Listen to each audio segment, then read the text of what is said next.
What's up, everyone? I'm just here to lay it all out. It's been days that I've been thinking what I'm gonna do, what I'm gonna say, and you know what? The struggle has been real. Let me tell you, I am just here to drop this quick video to let y'all know while it may look easy, it is harder than you may think. As some of you that follow me on Instagram know, I've been trying this whole YouTube thing, want to get on, and I finally decided a couple weeks ago, like, I'm gonna do my research and I'm gonna get into it. But Lord, it has been an up and downhill battle. You know, you think it's easy, but it definitely is not. Just something you turn on the camera and you sit, you do the content, you upload, go about your day. It is actually a lot of work.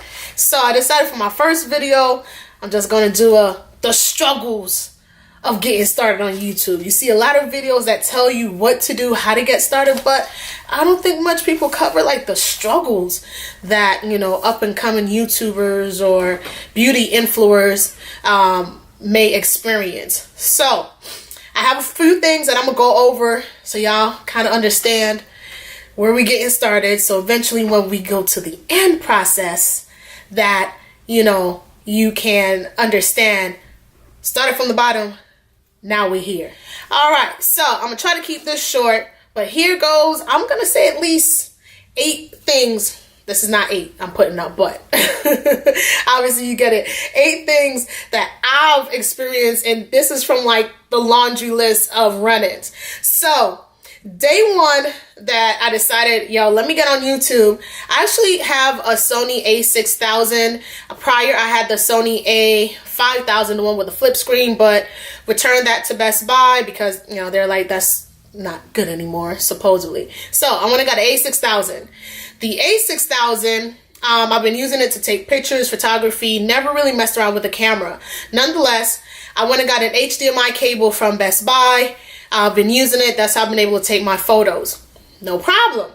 So the day I said, all right, let me try the video setting, I hook it up to the television, and guess what?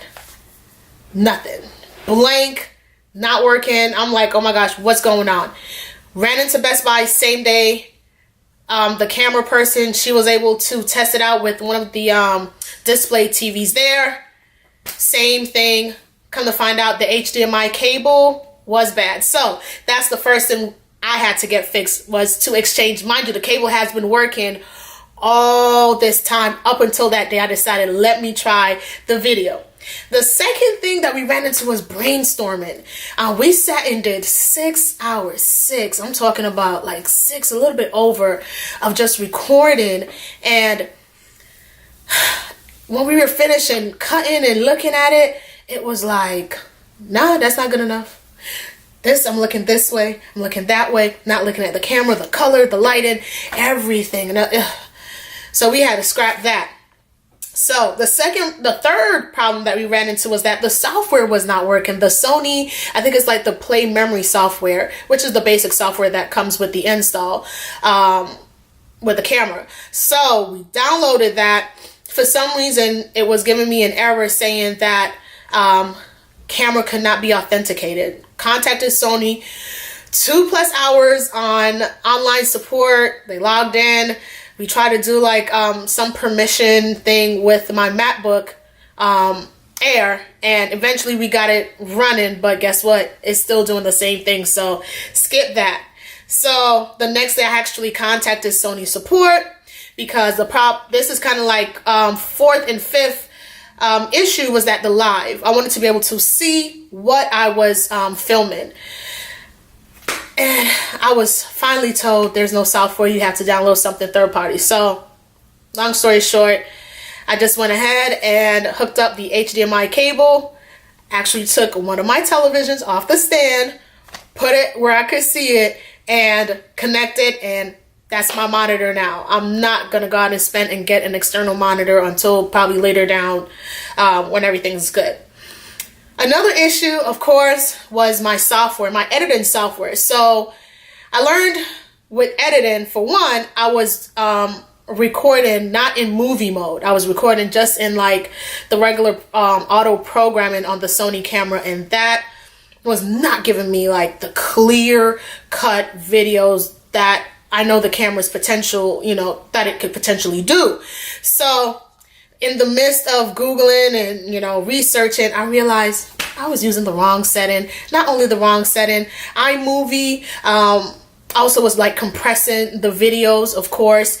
I learned that when you do shoot, the camera, depending on the software that you use, it compresses the video. So in turn, your video comes out real grainy and the pixels are like not as clear. So next hurdle was Final Cut Pro, and whew, that's another thing. So learning Final Cut Pro crash course. I spent maybe 12 hours day before, like a couple days ago, learning Final Cut Pro. And I'm talking about learning just the basic, how to import into the storyline, how to cut, because Final Cut Pro 10 does not have the cutting like the other one where you're able to just split. You have to literally go in, you know, get your blade, your transitions, import in your music, and so forth. So I spent 12 hours on YouTube University learning Final Cut Pro crash course.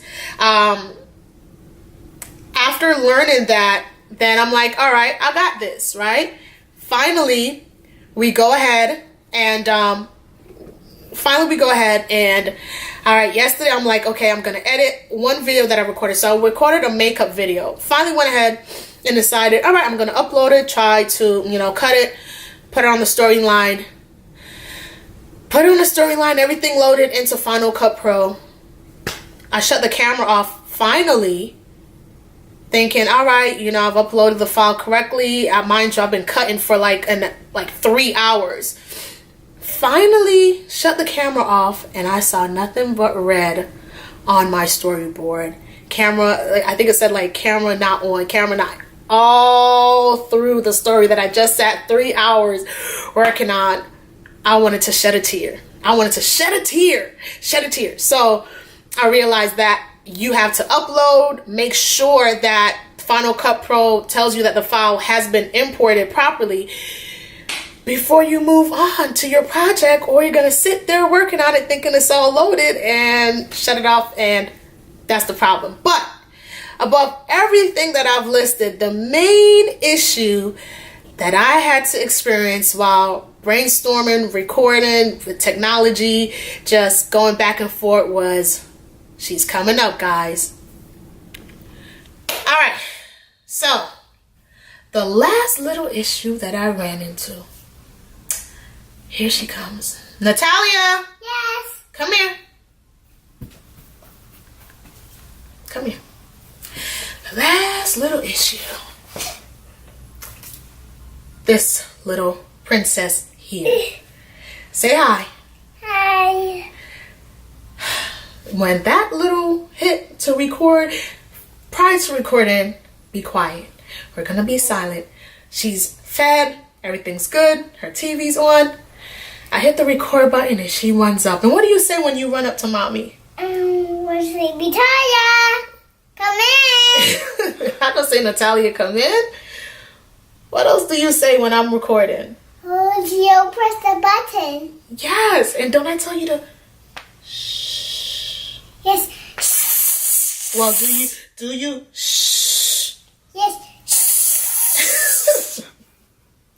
So she has been an addition to that. So in the end, of course, like I said, it's a process where you have to start somewhere. Like I said, first day I was defeated, but over time I'm just starting to look and say, all right, let's just take it back to the drawing board. How can I begin? How can I end?